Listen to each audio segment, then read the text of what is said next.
The President says we can't wait. We agree. It's time to get America working again, and we call upon the Senate not only to act on this jobs bill, but the other 16 that currently sit idly in the Senate. And I yield back. Gentleman yields back his time. Gentleman from Michigan. Yes, I yield to the gentleman from I would just, I thank my colleague from Michigan for yielding. I just want to know for the record that New York is recognized. Thank you, Mr. Speaker. I just want to recognize for the record that the Majority Leader did not challenge my point about if this bill passes, that it will, in fact, increase taxes on the middle class. I yield back to the Gentlelady from Tennessee. Thank you, Mr. Speaker, and I yield myself such time as I may consume. Gentlelady is recognized. Thank you, Mr. Speaker, and I'm here today to speak on my bill, H.R. 2576, which would save $13 billion by ensuring that Medicaid dollars go to those who are most in need. When the Affordable Care Act was passed, it created a new income formula that determines eligibility for government-subsidized health insurance. The Modified Adjusted Gross Income, or commonly known as MAGI, deviated from other federal assistance programs, failing to include Social Security benefits as income. Let me repeat that. The new income formula for Medicaid, CHIP, and exchange subsidies deviated from the eligibility requirements for other federal assistance programs.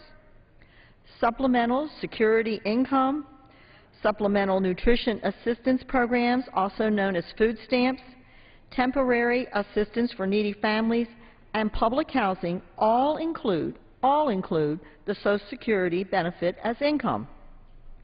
Congress didn't know that then, but we know now that the Affordable Care Act had the unintended consequence of allowing a couple with close to $60,000 in income to qualify to receive Medicaid benefits.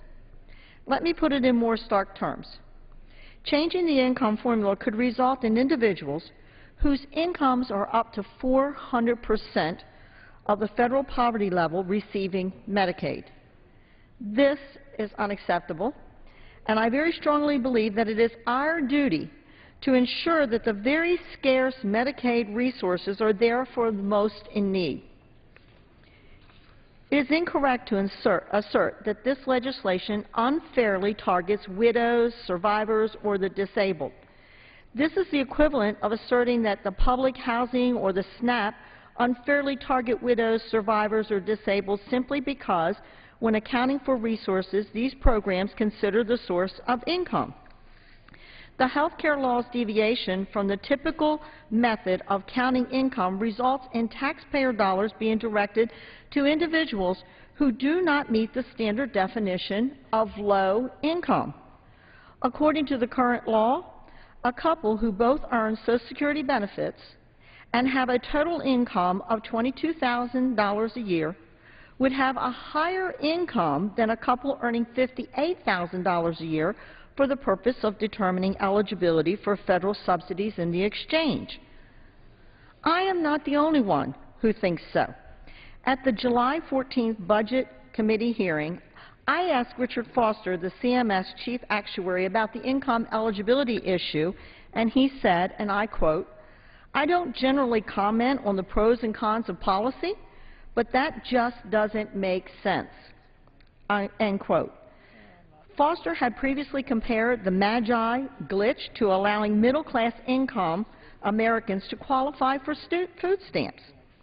Additionally, Richard Sorian, who is the HHS Assistant Secretary for Public Affairs, conceded that, I quote, "As a matter of law, some middle-income Americans may be receiving coverage through Medicaid, which is meant to serve only the neediest Americans," close quote.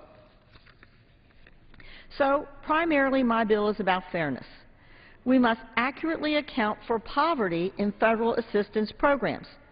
My common sense, bipartisan solution has a companion bill in the Senate, sponsored by HELP Committee Ranking Member Mike Enzi, and H.R. 2576 passed out of Ways and Means with bipartisan support.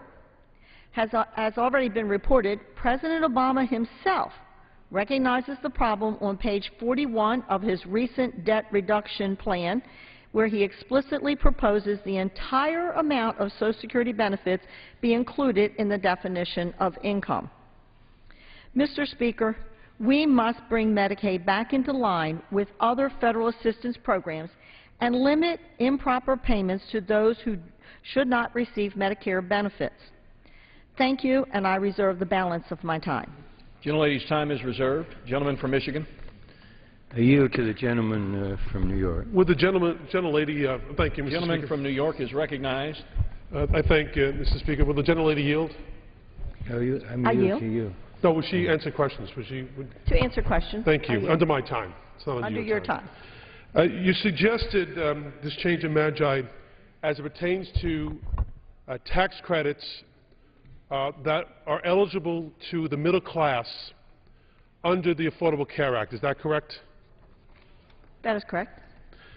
Are you also going to make that same suggestion that we change the adjusted gross income for eligibility for the purposes of IRA contributions?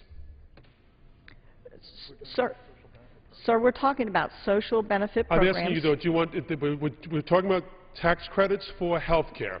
You don't want to make certain individuals eligible for those tax credits. Isn't that correct? Your attempt here is to not make certain people who, under the Affordable Care Act today, would be eligible for certain tax credits uneligible. Is that correct? As the bill proposes, this would put into alignment with other federal assistance programs. And that's the intent of the bill. Either yes or no, ma'am. If you can answer in your own way, but it's a simple question. Would your bill, if passed today, deny people who, under the Affordable Care Act today, they can receive tax credits? Would they be denied those tax credits if your bill were to pass? I have answered your question. Well, let me ask you this, if you continue to yield with me under my time.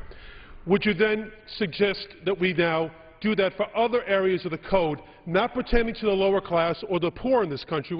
I'm not suggesting we do that. I'm talking specifically of the middle class.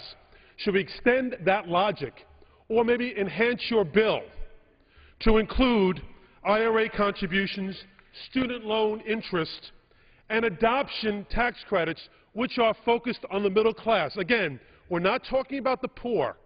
You know, they're covered. We're talking about individuals who are struggling to survive right now in this economy, struggling to put food on the table, pay for their student loans or their children's student loans, put away money for retirement, and maybe have the opportunity for the first time in their lives to afford health insurance. And under your bill, you would take those credits away. Are you suggesting that we take them away? Because it's a slippery slope. You start here. Let's just look at the overall tax code. We'll change major portions then.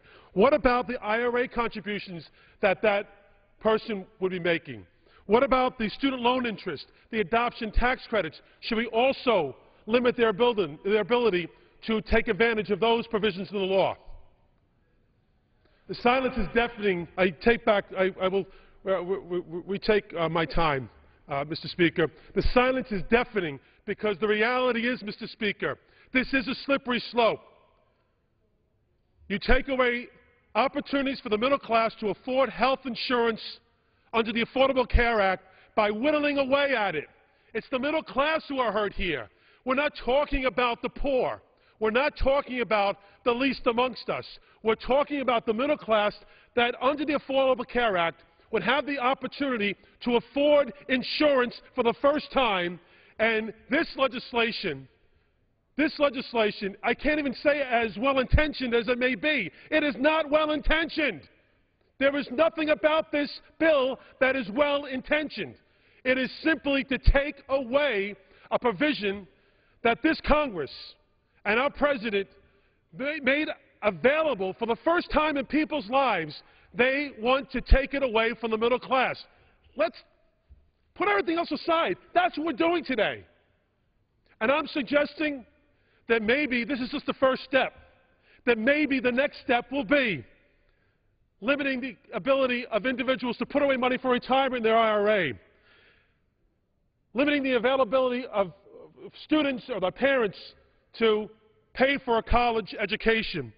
And lastly, and probably most egregious, the adoption tax credits, taking them away. I mean, that's where this is going. I thank my colleague from Michigan once again for yielding me the time, and I reserve the balance of our time. Time is reserved. Gentlelady from Tennessee. Thank you, Mr. Speaker, and I yield myself such time as I may consume. Gentlelady is recognized. It is difficult to recognize the argument on this when we have bipartisan support.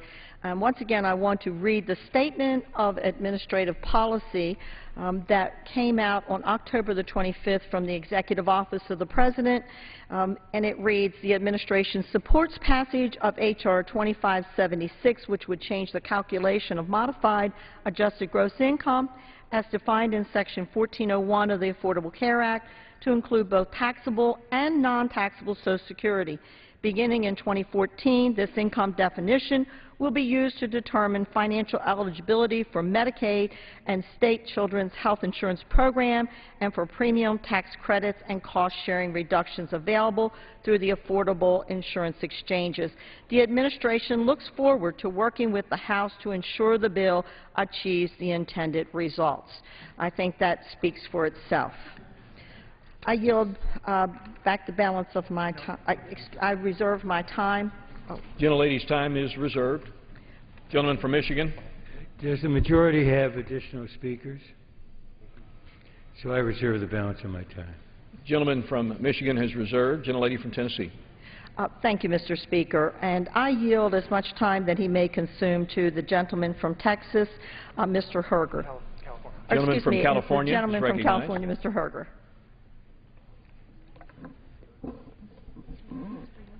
I applaud my good friend from Tennessee for her leadership. This should not be a difficult question. Even the President supports this. I believe the Medicaid expansion and premium subsidies in last year's health care overhaul are wasteful and should be repealed, but even for those who support these policies, there's no reason to ignore an entire category of income. Under current law, a person with $30,000 in Social Security benefits and $20,000 in other income would get a much larger health insurance subsidy than a person who earns $50,000 in wages. That makes no sense, and it's a disincentive to work. Let's treat everyone fairly and vote for this bill. I yield back the remainder of my time. Gentleman yields back his time. Gentleman from Michigan, his time is reserved. Gentlelady from Tennessee. Thank you, Mr. Speaker, and I yield as much time that he may consume to the gentleman from Texas, Mr. Brady, a member of the Ways and Means Committee. Gentleman from Texas is recognized. Thank you, Mr. Speaker. I want to thank Congresswoman Black for her leadership on this very common sense issue. So common sense, the time where it seems like Democrats and Republicans and the President in Washington rarely agree on anything. We all agree on this, on closing this loophole in the President's health care plan that really should have never been there in the first place. We got good news last week when the President rescinded another big flaw in the President's health care plan when he gave up on the Class Act. It was a plan for nursing home care and later care for elderly that was financed in a way that even Senate Democrats labeled it a Ponzi scheme. Thankfully, that's been repealed. Today we're here to repeal another loophole and a really nonsensical part of the President's health care plan that would allow couples who make more than the national average in income, $64,000 a year, today under the law, they can qualify for Medicaid. That's a program for the very poor in America. That's a program we don't have enough money for as it is. In a time when 25 million people are either out of work, can't find a full-time job, shouldn't our hard-earned tax dollars go to those who can't afford anything rather than those who are blessed with $5,000 or more a month to make ends meet? At a time, again, it seems to me that a couple making 4 times the federal poverty level shouldn't be able to draw down the dollars that you and I pay to help those who are truly needy in America, who, by the way, is growing by the day. And I will say my good friend from New York is very passionate about this issue, and I appreciate his passion, but this isn't about young kids paying off college student loans. This is not about couples struggling to make ends meet. This is about making sure couples making as much as $64,000 a year don't use the money that we reserve for our poorest in America. Not at this time. I appreciate it, and I appreciate Mr. Crowley's effort on this. This is not about taxing millionaires and billionaires. In fact, let me yield. I'm sorry. Let me yield for just a moment, if we could. I appreciate in friendship, and the gentleman is a fair member of the other side of the aisle. We work very well together on a number of issues.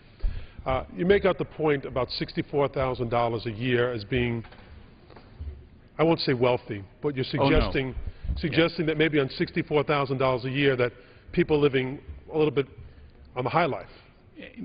Mr. Crowley, actually, I was making the point that the very poor need our resources. Will the gentleman continue to yield? Yeah, I tell you what, maybe we can continue this conversation off the floor. I was just suggesting in my district in Queens, New York, or in the Bronx, $64,000 doesn't get you very far. It just doesn't. Well, those who are making $20,000 a year, it goes even less far. It seems to me, I know, and I'm reclaiming my time. I know we've had great discussions about this, but again, Medicaid should be for those who are very poor. This loophole is being closed, and you know, thankfully the President agrees with us. The Senate Democrats and Republicans join with us to close this loophole. That has to tell you that this is a loophole that Republicans and Democrats, the White House all agree needs to be closed. And again, I thank Congresswoman Black for her leadership on this common sense issue, and I urge support. Gentleman from Michigan. Is the majority ready to close? We are ready to close. Okay, I'm going to yield to the gentleman from New York, and then I'll close, and then you'll close. Gentleman from New York is recognized. I thank the gentleman from Michigan once again. It's been said on the floor once again, this bill has bipartisan support. I don't doubt that it probably will at the end of the day. But somehow that's the magic formula for doing the right thing. I would suggest there are many things that were done on this floor that enjoyed bipartisan support. The Iraq War unfortunately had bipartisan support. I was one of those who supported it. I think many today would suggest that maybe that wasn't the right thing to do. Just as an example, the point that I was making with the gentleman, my friend from Texas on the floor, about this magic number of $63,000 or $64,000 as being a wonderful income. Not if you live in Queens or the Bronx. You're barely making it. I'm not talking about people who are destitute. I have not talked about people who are suffering. We know they exist. Many of my colleagues on the other side of the aisle would like to do away with the Medicaid system. Many of my colleagues on this side of the aisle would like to do away with the Medicare system. I'm not suggesting you're talking about this in the bill. What I am suggesting, though, is that you think that people who are making $63,000 or $64,000 are living high on the hog. They're not. Not in my district, they're not. And they can barely afford their home. They can barely afford to send their children to school. They can barely afford to put food on the table, and many of them cannot even afford ownership of a health insurance policy to take care of their children, let alone themselves. And that's what I'm talking about, giving people that opportunity. I don't care if the President is going to sign this bill. It doesn't make it right. It doesn't make it right. We should not be degrading. We should not be degrading hard-working Americans, middle-class Americans who are trying to do the best for their families. This bill never should have gotten out of committee, and it should be on the floor in the manner that it is. And with that, I will yield back the balance of my time to the gentleman from Michigan. Gentleman yields back his time. Gentleman from Michigan. So we're ready to close? I'll yield to myself the balance of my time. Gentleman is recognized. How much time is that? Gentleman has 14½ minutes. I won't use that. First of all, I'm glad the majority leader came to the floor to talk about jobs.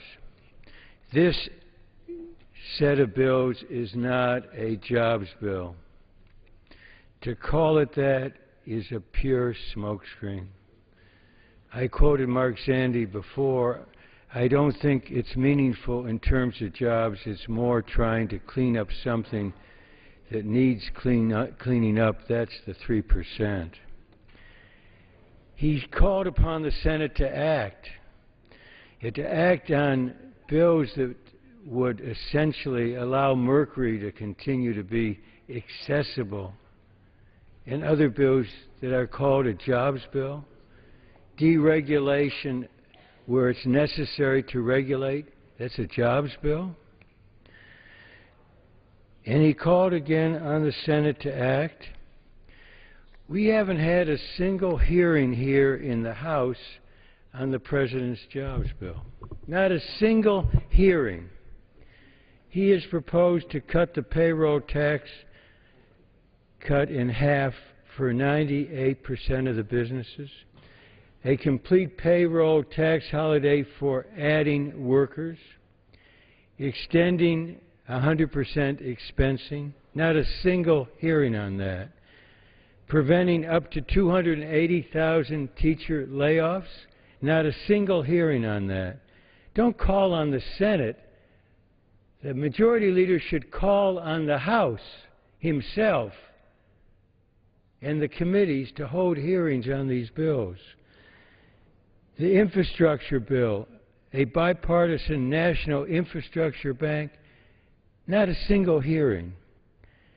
And then unemployment insurance, the end of this year, the next month, 1 million people will lose their unemployment benefits if we don't act and extend the federal program, and 1.5 million by mid-February. So I call upon the House to act. A $4,000 tax credit to employers for hiring long-term unemployed. Not a single hearing.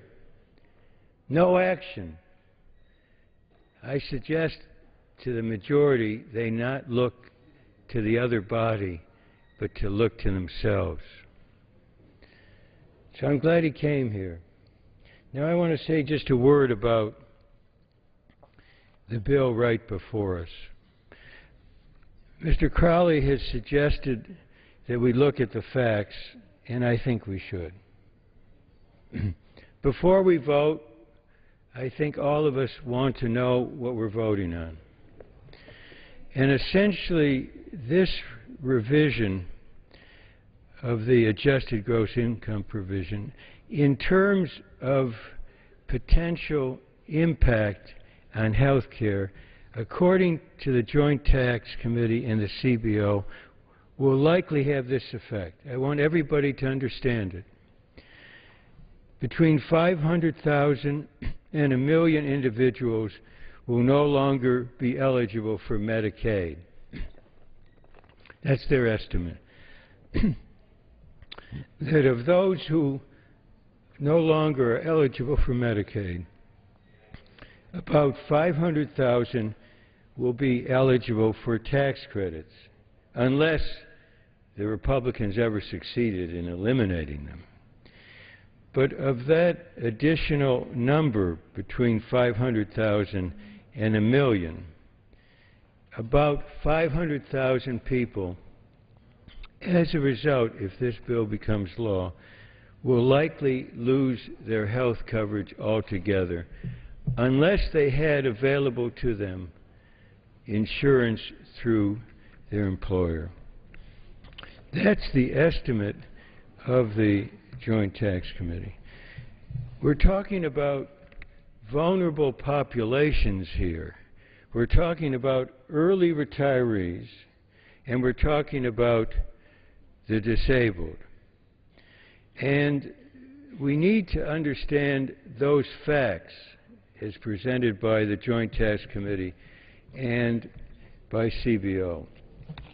A second problem here is that essentially we're using a provision relating to health to address a problem, and it is a problem for the government and the business community in the 3% provision, which we should repeal. But we should understand the implications. The Ways and Means Committee has traditionally said, don't do it that way. And let's also remember that we're going to have before us a provision relating to physician reimbursement, and we're going to have to find the funds to pay for it.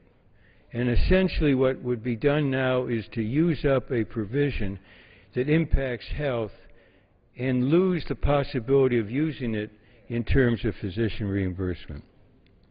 And the last point I want to make is we tried to present an alternative within business taxation. It relates to the taxation on oil and the gas industry. Mr. Blumenauer earlier talked about things that were kind of done in the dark of night. And this provision, the 3%, if it wasn't the dark of night, it wasn't fully in the daylight. But the oil and gas provision in Section 199 was added indeed in the dark of night.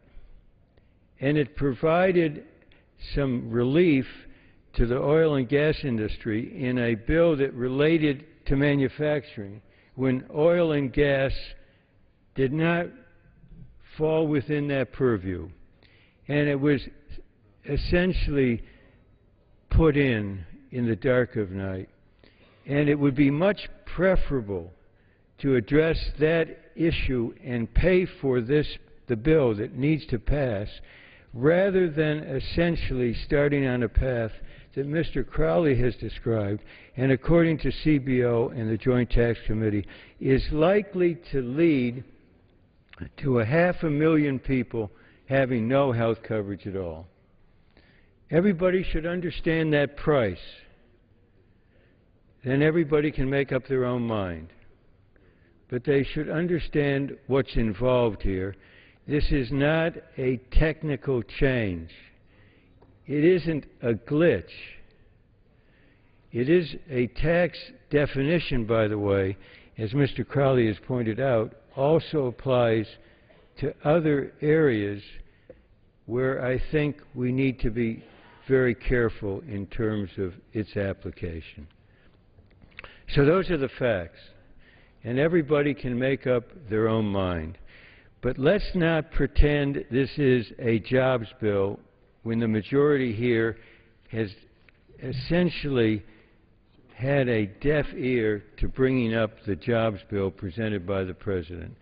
And let us not pretend that this will have no impact on health insurance and health coverage for lots of people who are the early retirees and the disabled.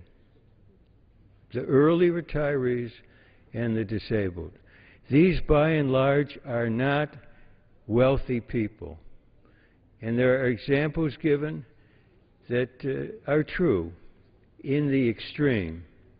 But for the mainstream in this country, the early retirees and the disabled, they're not on the fringes in terms of income, in terms of wealth. These are the facts, and I hope everybody, as they come to vote on this bill, this second bill, will look at the facts and make up their own mind. I yield back the balance of my time. Gentleman yields back his time. Gentlelady from Tennessee. Thank you, Mr. Speaker, and I yield myself the balance of my time. Gentlelady is recognized. Can I ask how much time I have left? Minutes remaining. Thank you, Mr. Speaker. I also request unanimous consent to include the statement of administrative policy in the record. Without objection, so ordered. Thank you, Mr. Speaker. This bipartisan solution would bring Medicaid back into line with other federal assistance programs and ensure that the program is there for those in most need. Furthermore, according to the CBO and the Joint Tax Committee estimates, this bill would save taxpayers approximately $13 billion over 10 years. And considering our $14 trillion in national debt, closing this loophole as soon as possible is a good policy on a number of levels. I am delighted that both the President and other members across the aisle support this bill. I yield back the balance of my time. Gentlelady yields back her time. Pursuant to House Resolution 448, the previous question is ordered on the bill. The question is on engrossment and third reading of the bill. Those in favor say aye. Those opposed, no. The ayes have it. Third reading. To amend the Internal Revenue Code of 1986 to modify the calculation of modified adjusted gross income for purposes of determining eligibility for certain healthcare-related programs. Question is on passage of the bill. Those in favor say aye. Those opposed, no. The ayes have it. Ask for the yeas and nays.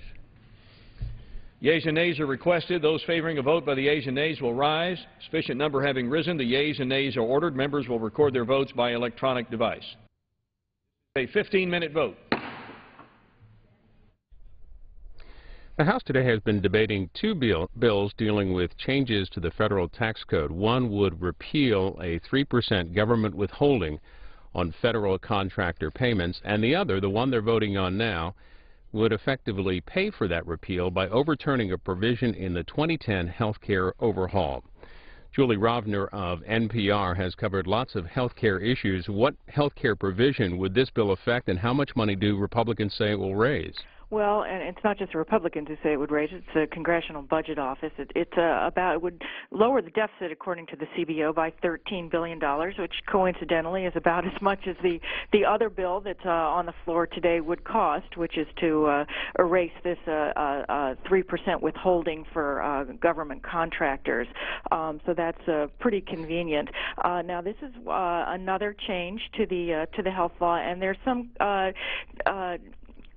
controversy about whether or not this is a glitch. Now, what this would change is how the definition of Social Security benefits is counted as income. Right now, under the law, the part of Social Security that is not taxed, and that would be most Social Security benefits. Right now, Social Security is only taxed if it's over $25,000 a year. So most Social Security benefits are not taxed, and if it's not taxed, it's not counted as income. Now, the result of this, as many of the people on the floor have pointed out, is that if you retire early, remember you can collect Social Security benefits starting at age 62, but you can't collect Medicare until you're 65. So if you start collecting your benefits at age 62, you could, and if you're a couple and you're both the same age, you could theoretically earn up to $60,000 in income, and you could then qualify for Medicaid because they're expanding the definition of who could get Medicaid.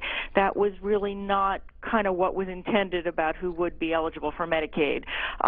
But the way this law would work, in changing the definition of counting Social Security income as income, it would also impact people who are disabled, who are collecting other kinds of Social Security benefits, survivor benefits, disability benefits, and therefore it would keep those people from collecting Medicaid. So that's why, even though this bill does have significant bipartisan support, and it is, I should mention, supported by the President, there are a lot of Democrats who are very uncertain about it.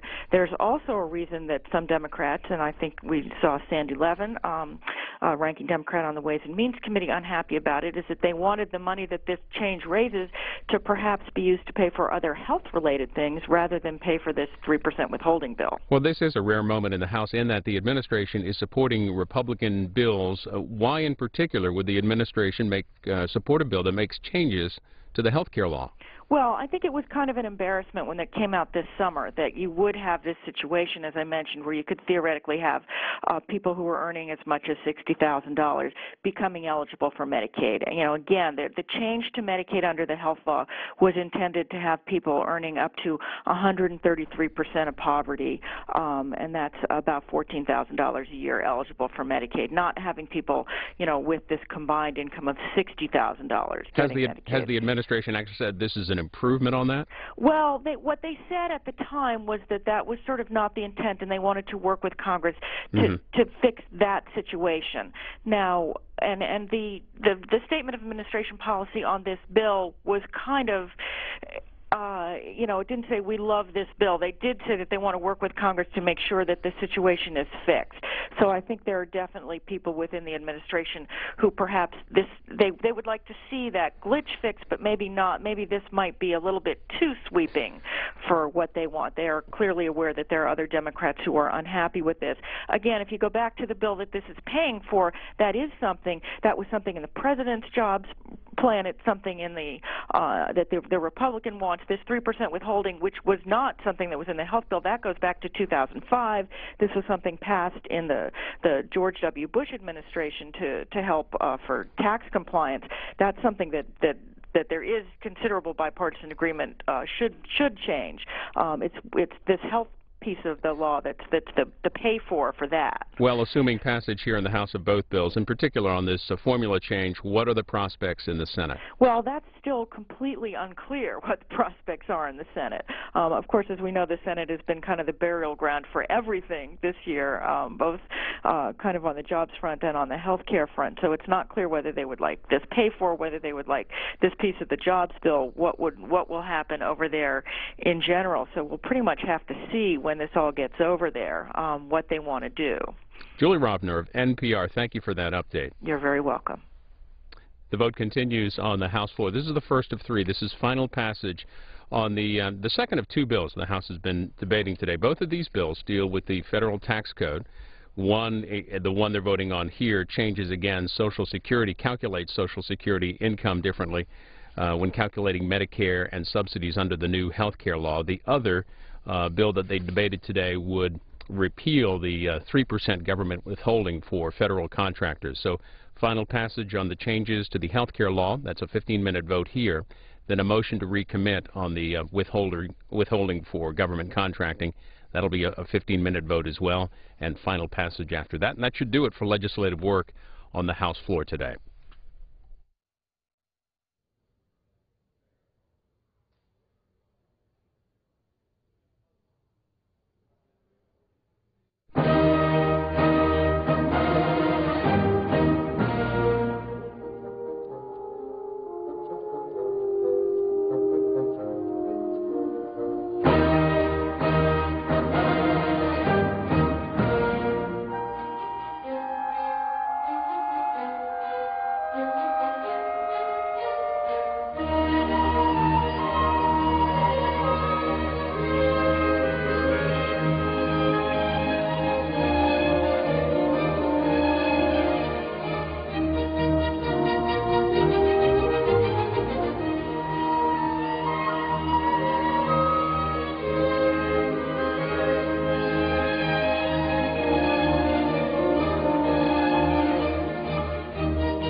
On this vote,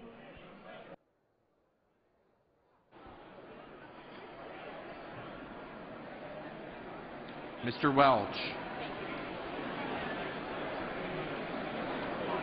Off no on aye for Mr. Welch.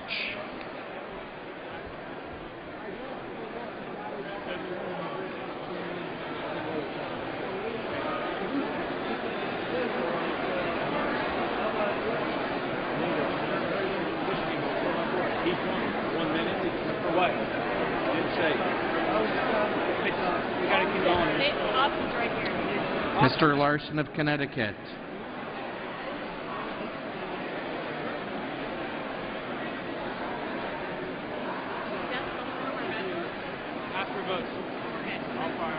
Off aye on no for Mr. Larson of Connecticut. Mr. Holt.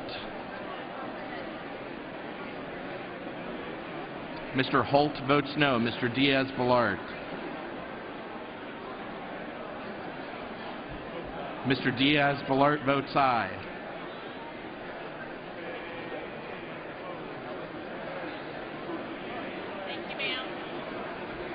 on this vote, the yeas are 262, the nays are 157. The bill is passed without objection. A motion to reconsider is laid on the table. Pursuant to Clause 1C of Rule 19, further consideration of H.R. 674 will now resume. The clerk will report the title. Union Calendar number 169, H.R. 674, a bill to amend the Internal Revenue Code of 1986 to repeal the imposition of 3% withholding on certain payments made to vendors by government entities. House will be in order.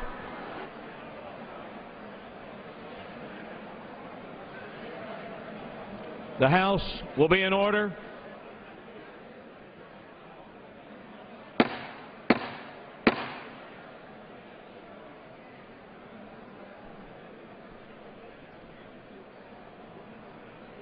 Would all members please take their conversations from the floor, clear the aisles.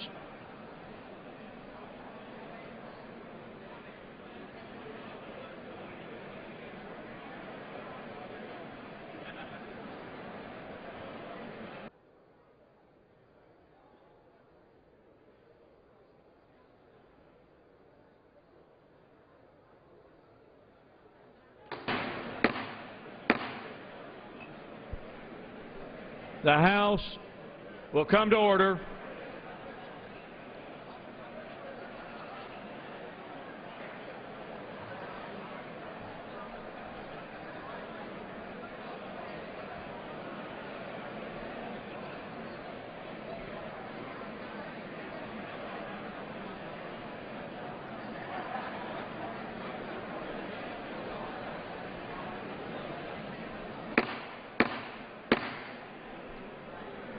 The House will come to order. Will members take their conversations from the floor, please? Clear the aisles.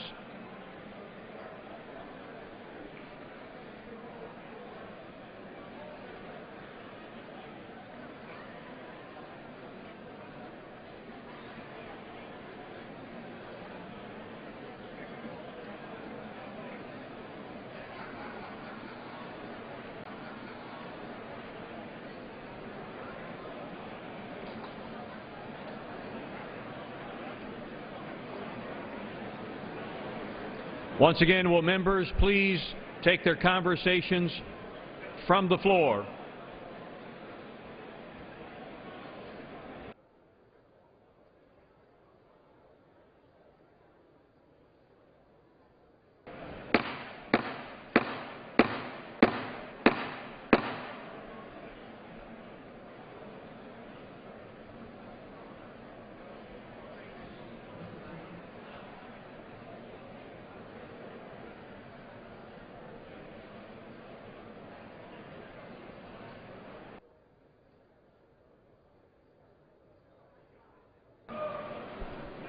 For what purpose does the gentleman from New Jersey seek recognition? Mr. Speaker, I have a motion to recommit at the desk. Is the gentleman opposed to the bill? Yes, I am in its present form. Gentleman qualifies.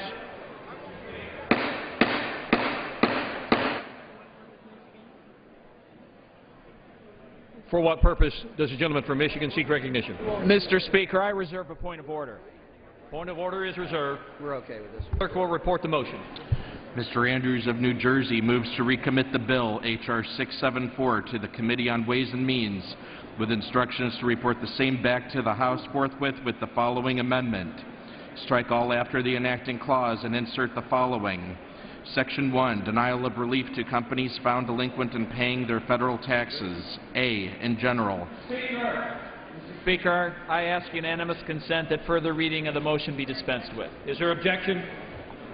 Without objection, reading is dispensed with. Pursuant to the rule, the gentleman from New Jersey is recognized for 5 minutes in support of his motion. Without objection, so ordered. The House will come to order.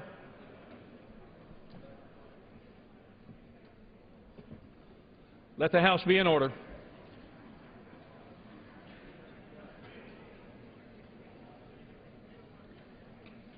Gentleman from New Jersey.